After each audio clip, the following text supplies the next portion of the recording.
છો સત્યના શિખર ન્યૂઝ। હું છું પાયલ બામણિયા। તો ઉપલેટામાં ઉત્સાહ વચ્ચે સીપીઆઈએમ ગુજરાતનું રાજ્ય અધિવેશન। રાજકોટ જિલ્લાના ઉપલેટામાં કોમરેડ સીતારામ યેચુરી નગર ખાતે 11 થી 12 જાન્યુઆરી 2025ના રોજ સીપીઆઈએમનું 24મું ગુજરાત રાજ્ય અધિવેશન યોજાયું હતું, જેમાં 10 જિલ્લાઓમાંથી 192 પ્રતિનિધિઓએ હાજરી આપી હતી। તેમાંથી 56 મહિલાઓ હતી। યુવાનોએ પણ આ અધિવેશનમાં સારી સંખ્યામાં ઉત્સાહભેર ભાગ લીધો હતો। મગનભાઈ જીવાણી સિનિયર બિરાદરો દ્વારા ધ્વજવંદન કરાવાયું હતું। ત્યારબાદ શહીદોને પુષ્પાંજલિ અને શુભ ઠરાવ પછી ઉદ્ઘાટન સત્રની અધ્યક્ષતામાં ભૂતપૂર્વ રાજ્ય સચિવ પ્રાગજીભાઈ ભાભીએ કરી હતી। સ્વાગત સમિતિના અધ્યક્ષ કિરણબેન કાલાવાડિયાએ સૌનું સ્વાગત કર્યું હતું।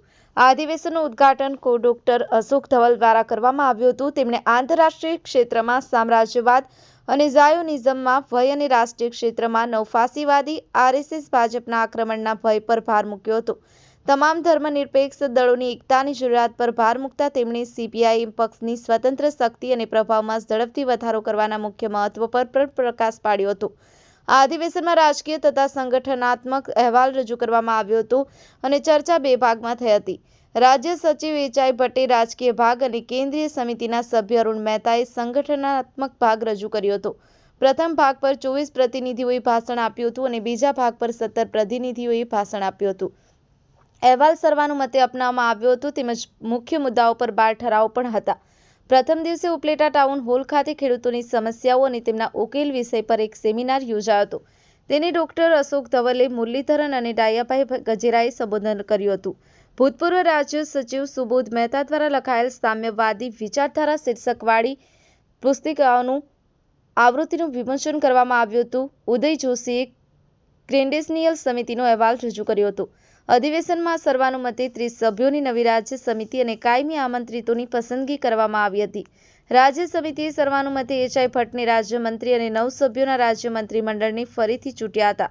આ અધિવેશનમાં મદુરાઈ પાર્ટી કોંગ્રેસ માટે 6 પ્રતિનિધિઓ, 2 વૈકલ્પિક પ્રતિનિધિઓ અને 2 નિરીક્ષકોની પસંદગી કરવામાં આવી હતી। મુરલીધરને સમાપન ભાષણ આપ્યું હતું, જેમાં તેમણે સંગઠન સંબંધિત મુખ્ય મુદ્દાઓ પર ભાર મૂક્યો હતો। ઉપલેટા તાલુકા અને રાજકોટ જિલ્લા ટીમે આ અધિવેશન માટે ઉત્તમ વ્યવસ્થા કરી હતી। આયોજકો અને કાર્યકરોનો આભાર માન્યા પછી અધિવેશન ખૂબ જ ઉત્સાહ વચ્ચે પૂર્ણ થયું હતું। બ્યુરો ચીફ આસિફ ખોકર, સત્યના શિખર ન્યૂઝ, રમેશ સત્યની સાથે। મારું નામ ડાયાભાઈ ગજેરા, ગુજરાત કિસાન સભાનો રાજ્ય પ્રમુખ છું।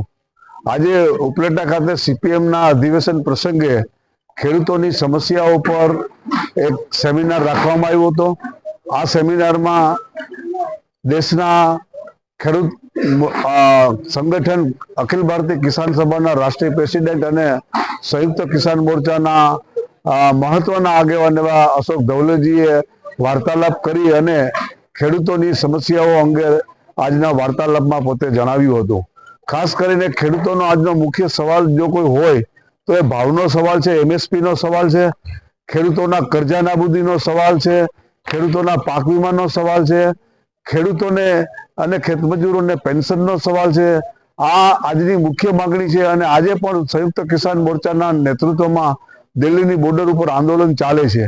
જે કાયદા નરેન્દ્ર મોદીજીની સરકારે કર્યા હતા એ કાયદા પાછા ખેંચવા 13 મહિના જે આંદોલન ચાલ્યું હતું એ આંદોલનને કારણે કાયદા પાછા ખેંચ્યા અને સરકાર ફરી પાછા એ જ કોર્પોરેટ જગત માટેના ફરી કૃષિ વિપણન નીતિ કરી અને એક નવી નીતિ દાખલ કરવા જઈ રહી છે, જે જુદે રસ્તેથી ફરી પાછા કોર્પોરેટના ખાસ કરીને કોર્પોરેટની સહાય અથવા કોર્પોરેટની નીતિઓ માટેના કાયદા ફરી બનવા જઈ રહી છે। ત્યારે આવનારા સમયમાં ખેડૂતોના બહુ મોટા પાયાના આંદોલન થવાના છે, એ હકીકત છે, કારણ કે આજે કૃષિ અને ખેડૂત મહાન સંકટમાં છે।